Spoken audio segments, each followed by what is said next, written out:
Le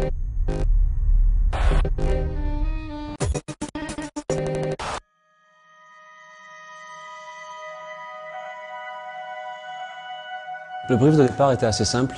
Faites le plus beau maillot possible pour l'équipe de France et surtout créer un maillot historique. Notre volonté de départ, c'était de créer un maillot qui soit unique à l'équipe de France. Aucune autre équipe au monde ne pourrait porter.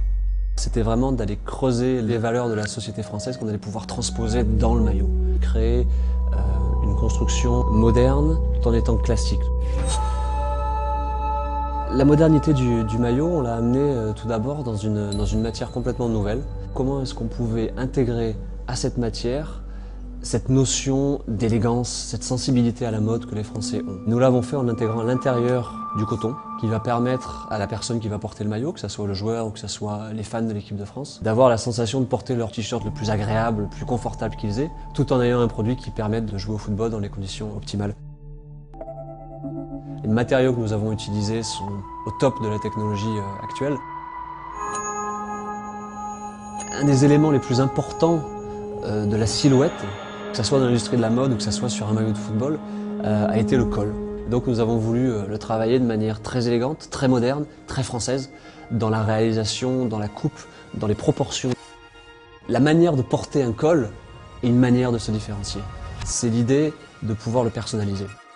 Selon la manière dont vous le portez, boutonné, non boutonné, relevé, baissé, ça va vous donner une attitude différente et donc chacun va pouvoir créer sa propre personnalité avec ce maillot. Le maillot de l'équipe de France a toujours été bleu, blanc, rouge. Il était très important de le traiter de manière subtile. Donc de même que le col est personnalisable, on va utiliser ce rouge de manière personnalisable. Si vous voulez porter ce maillot avec du rouge dessus, allez-y, retournez vos manches et vous verrez le rouge. Si vous voulez le porter de manière plus subtile, laissez les manches longues et le rouge sera dans le maillot mais pour vous. L'emblème de l'équipe de France, c'est le coq, c'est l'étoile, c'est le FFF sur lequel tient le coq fièrement. Donc au lieu que le badge soit doré comme il a été depuis de nombreuses années, nous l'avons fait blanc pour le faire ressortir encore plus. Nous avons collé le badge sur une pièce de tissu qui ensuite est thermocollée sur le maillot. Ce qui veut dire une légèreté extrême, le badge le plus léger jamais créé dans l'histoire de l'équipe de France.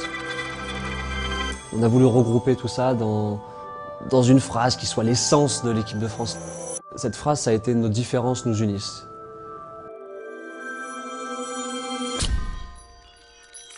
En regardant ce que les marques de haute couture françaises font, on s'aperçoit que la silhouette masculine est devenue beaucoup plus longiligne, beaucoup plus droite, fine.